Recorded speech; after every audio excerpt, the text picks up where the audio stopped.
श्रीमद् भागवत महापुराण दशम स्कंध 50वां अध्याय। जरासंध से युद्ध और द्वारकापुरी का निर्माण। ओम नमो भगवते वासुदेवाय। श्री सुखदेव जी कहते हैं, भरत वंश शिरोमणि परीक्षित, कंस की दो रानियां थी, अस्ति और प्राप्ति। पति की मृत्यु से उन्हें बड़ा दुख हुआ और वे अपने पिता की राजधानी में चली गई।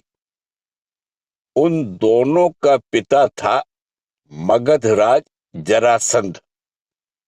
उससे उन्होंने बड़े दुख के साथ अपने विधवा होने के कारणों का वर्णन किया।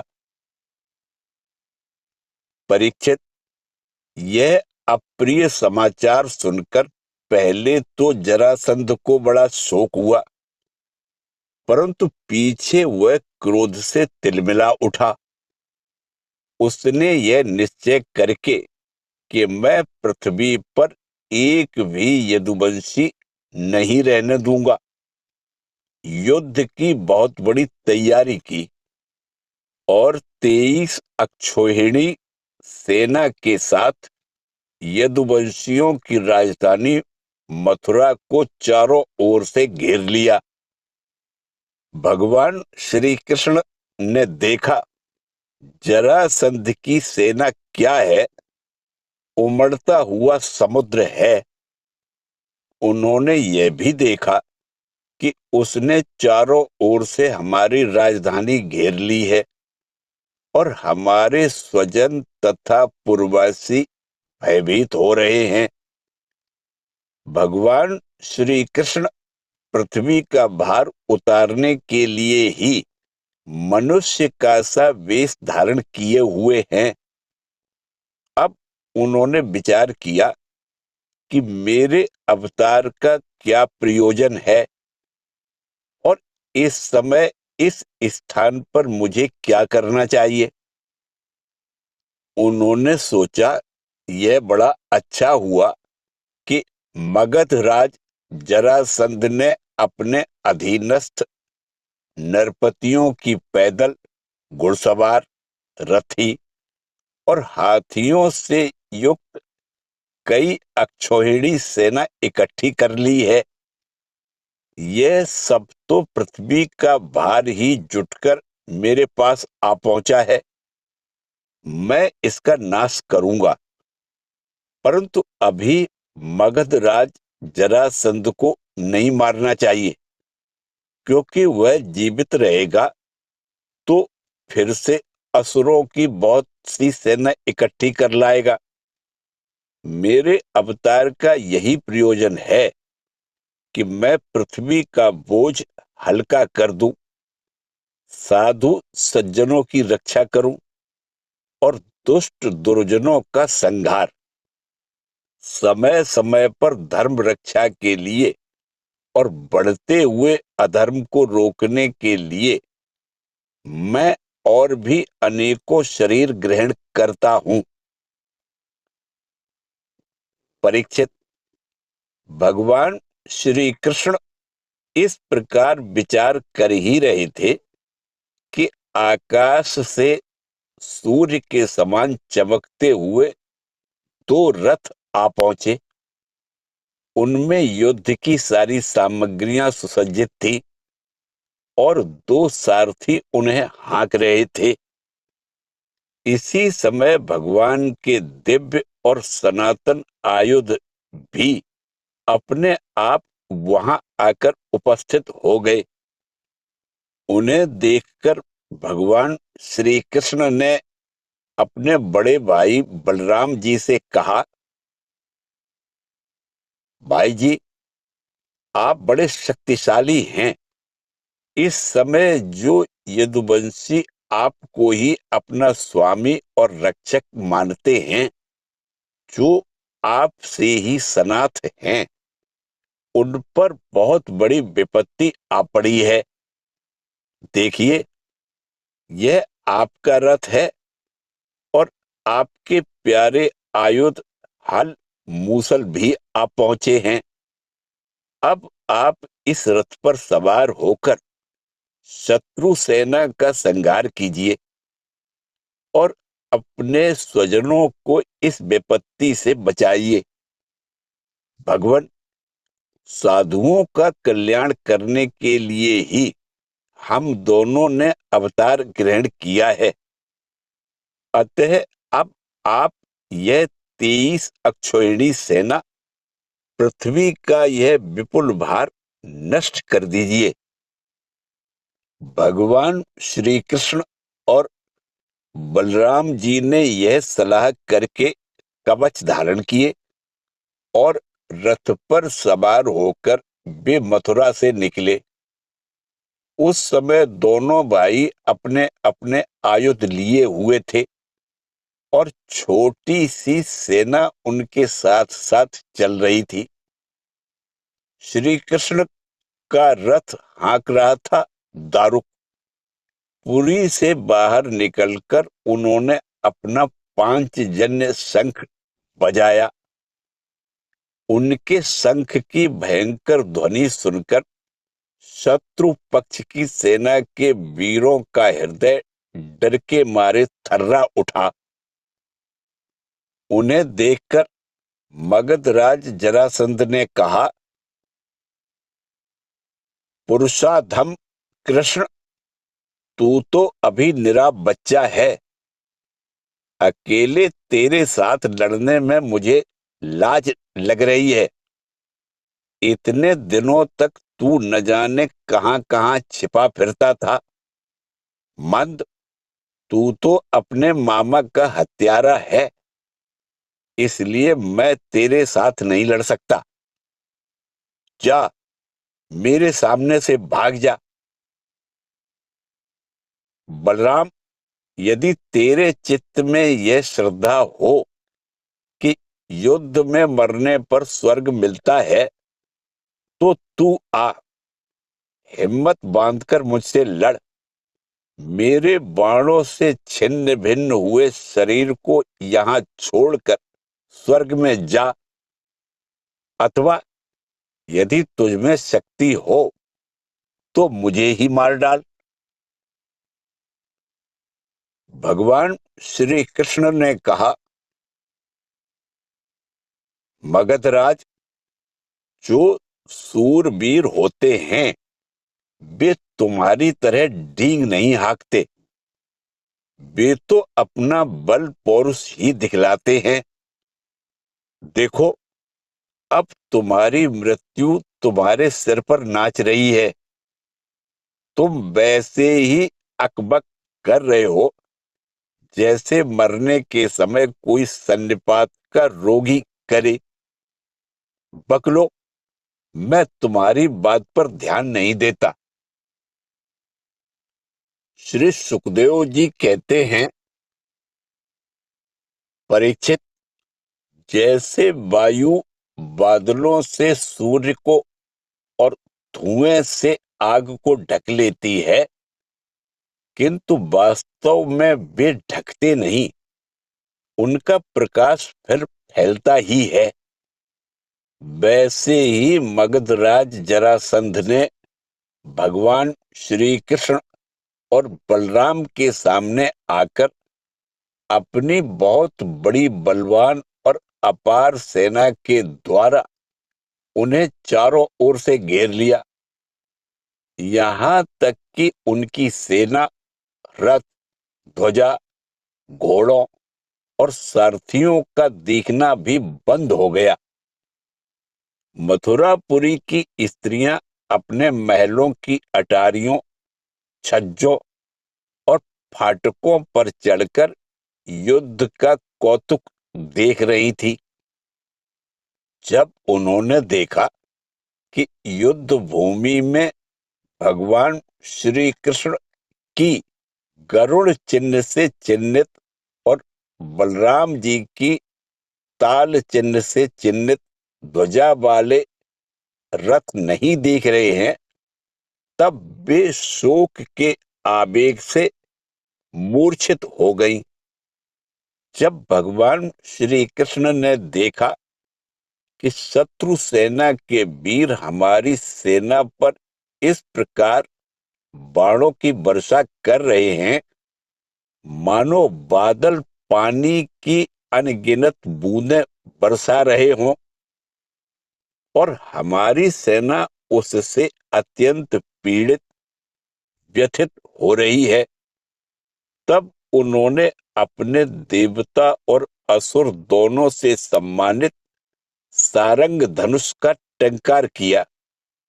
इसके बाद वे तरकस में से बाण निकालने, उन्हें धनुष पर चढ़ाने और धनुष की डोरी खींचकर झुंड के झुंड बाण छोड़ने लगे। उस समय उनका वह धनुष इतनी फुर्ती से घूम रहा था, मानो कोई बड़े वेग से अलात चक्र घुमा रहा हो। इस प्रकार भगवान श्री कृष्ण जरासंध की चतुरंगिणी, हाथी, घोड़े, रथ और पैदल सेना का संहार करने लगे। इससे बहुत से हाथियों के सिर फट गए और वे मर मर कर गिरने लगे। बाणों की बौछार से अनेकों घोड़ों के सिर धड़ से अलग हो गए। घोड़े, ध्वजा, सारथी और रथियों के नष्ट हो जाने से बहुत से रथ बेकाम हो गए।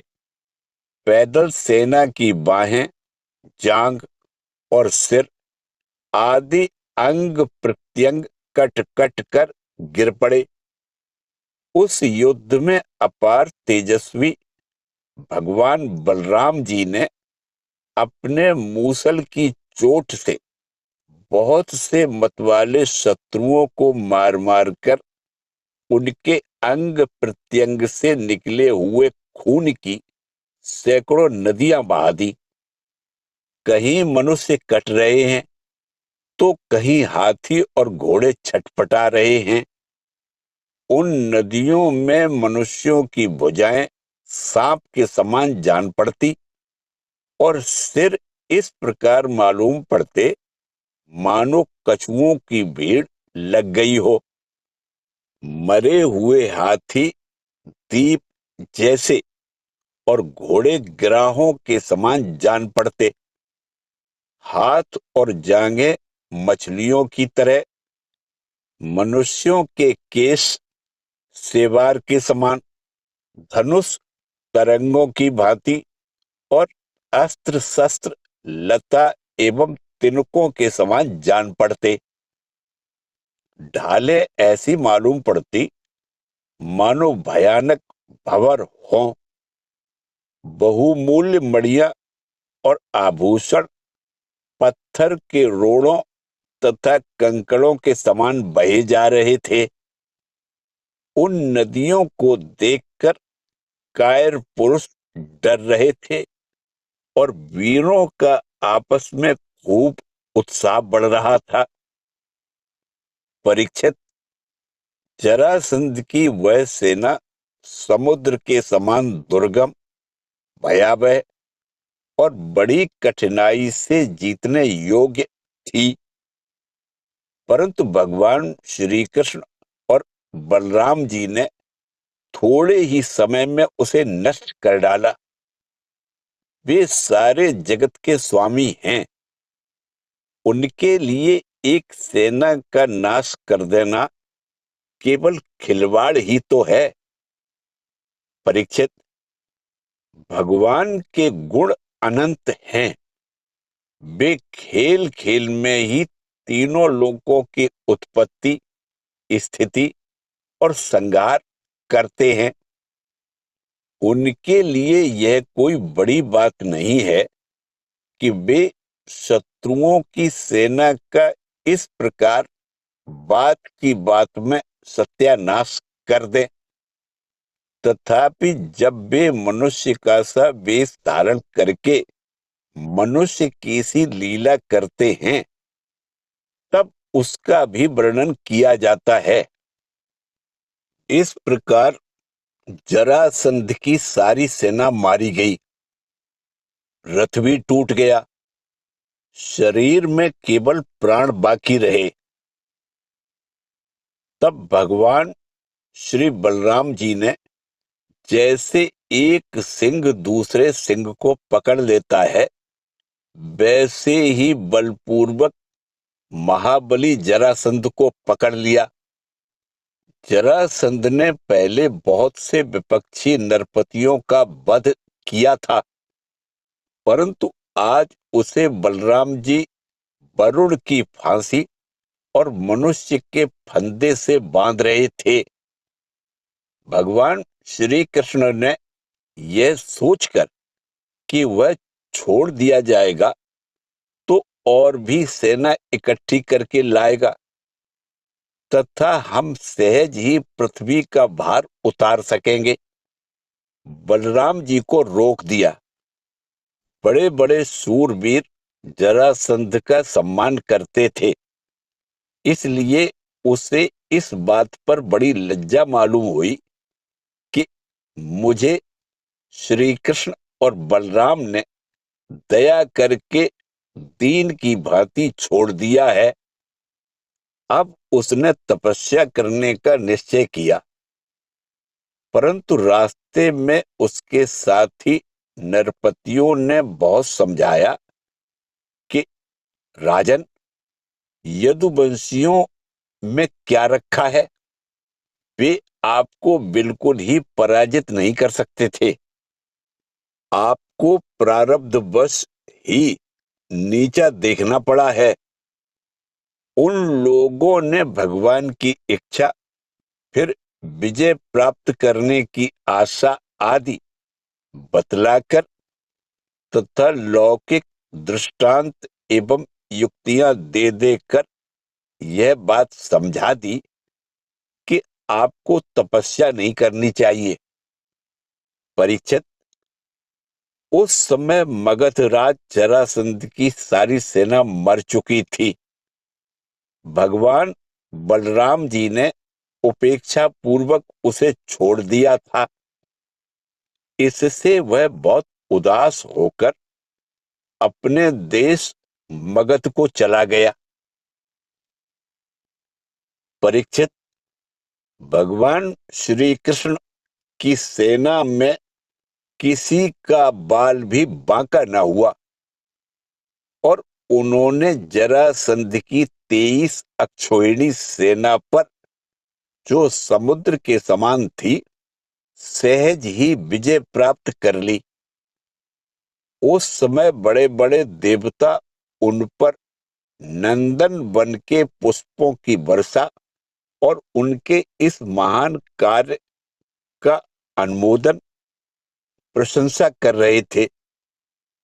जरासंध की सेना के पराजय से मथुरावासी भय रहित हो गए थे और भगवान श्री कृष्ण की विजय से उनका हृदय आनंद से भर रहा था। भगवान श्री कृष्ण आकर उनमें मिल गए। सूत, मागध और बंदीजन उनकी विजय के गीत गा रहे थे। जिस समय भगवान श्री कृष्ण ने नगर में प्रवेश किया, उस समय वहां शंख, नगारे, भेरी, तुरही, वीणा, बांसुरी और मृदंग आदि बाजे बजने लगे थे। मथुरा की एक एक सड़क और गली में छिड़काव कर दिया गया था। चारों ओर हंसते खेलते नागरिकों की चहल पहल थी। सारा नगर छोटी छोटी झंडियों और बड़ी बड़ी विजय पताकाओं से सजा दिया गया था। ब्राह्मणों की वेद ध्वनि गूंज रही थी और सब ओर आनंदोत्सव के सूचक बंधनवार बांध दिए गए थे। जिस समय श्री कृष्ण नगर में प्रवेश कर रहे थे, उस समय नगर की नारियां प्रेम और उत्कंठा से भरे हुए नेत्रों से उन्हें स्नेहपूर्वक निहार रही थी और फूलों के हार, दही, अक्षत और जौ आदि के अंकुरों की उनके ऊपर वर्षा कर रही थी। भगवान श्री कृष्ण रणभूमि से अपार धन और वीरों के आभूषण ले आए थे। वह सब उन्होंने यदुवंशियों के राजा उग्रसेन के पास भेज दिया। परीक्षित, इस प्रकार 17 बार 23-23 अक्षौहिणी सेना इकट्ठी करके मगध राज जरासंध ने भगवान श्री कृष्ण के द्वारा सुरक्षित यदुवंशियों से युद्ध किया, किंतु यादवों ने भगवान श्री कृष्ण की शक्ति से हर बार उसकी सारी सेना नष्ट कर दी।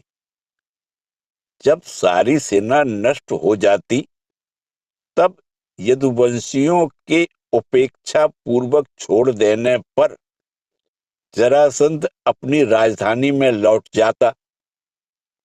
जिस समय 18वां संग्राम छिड़ने ही वाला था, उसी समय नारद जी का भेजा हुआ वीर काल यवन दिखाई पड़ा।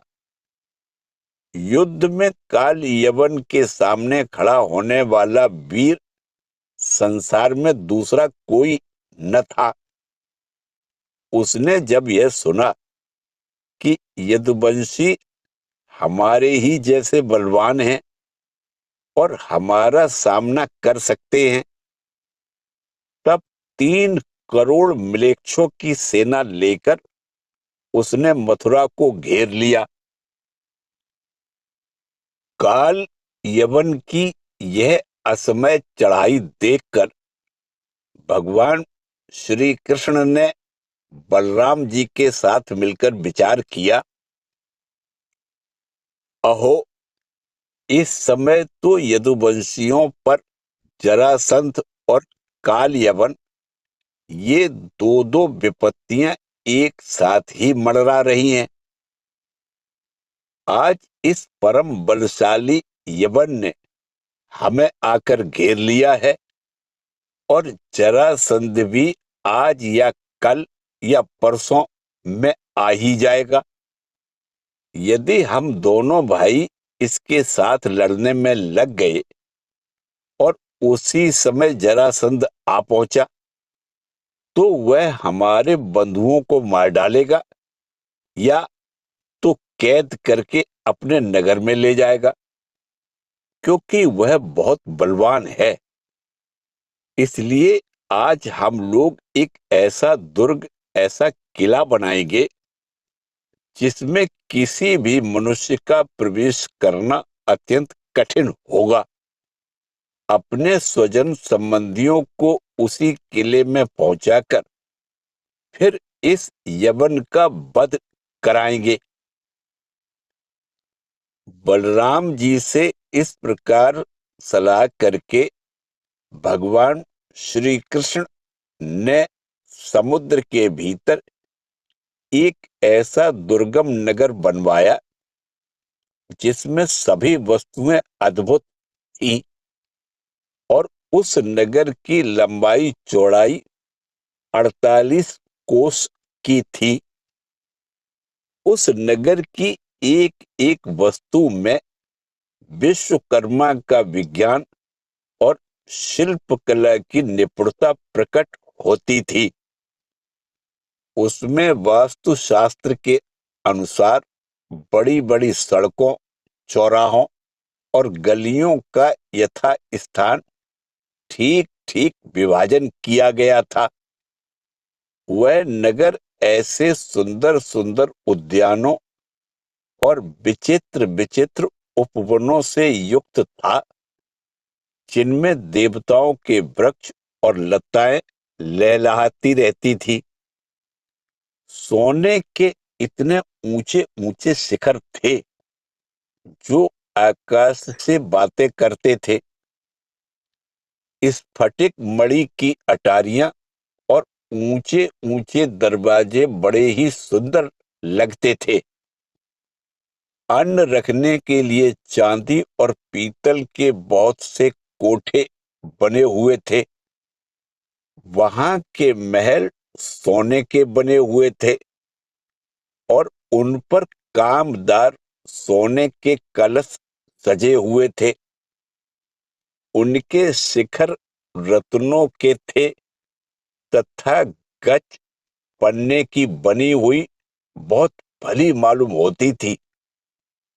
इसके अतिरिक्त उस नगर में वास्तु देवता के मंदिर और छज्जे भी बहुत सुंदर सुंदर बने हुए थे। उसमें वर्ण के लोग निवास करते थे और उनमें बीच में यदुवंशियों के प्रधान उग्रसेन जी, वसुदेव जी, बलराम जी तथा भगवान श्री कृष्ण के महल जगमगा रहे थे।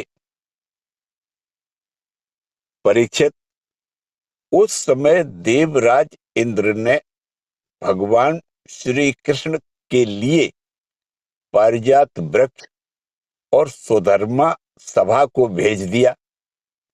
यह सभा ऐसी दिव्य थी कि उसमें बैठे हुए मनुष्य को भूख प्यास आदि मर्त्य लोक के धर्म छू नहीं पाते थे। वरुण जी ने ऐसे बहुत से श्वेत घोड़े भेज दिए जिनका एक एक कान श्याम वर्ण का था और जिनकी चाल मन के समान तेज थी। कुबेर जी ने अपनी 8 निधियां भेज दी और दूसरे लोकपालों ने भी अपनी अपनी विभूतियां भगवान के पास भेज दी। परीक्षित, सभी लोकपालों को भगवान श्री कृष्ण ने ही उनके अधिकार के निर्वाह के लिए शक्तियां और सिद्धियां दी हैं। जब भगवान श्री कृष्ण पृथ्वी पर अवतीर्ण होकर लीला करने लगे तब सभी सिद्धियां उन्होंने भगवान के चरणों में समर्पित कर दी। भगवान श्री कृष्ण ने अपने समस्त स्वजन संबंधियों को अपनी अचिंत महाशक्ति योग माया के द्वारा द्वारका में पहुंचा दिया। शेष प्रजा की रक्षा के लिए बलराम जी को मथुरापुरी में रख दिया और उनसे सलाह लेकर गले में कमलों की माला पहने बिना कोई अस्त्र शस्त्र लिए स्वयं नगर के बड़े दरवाजे से बाहर निकल आए।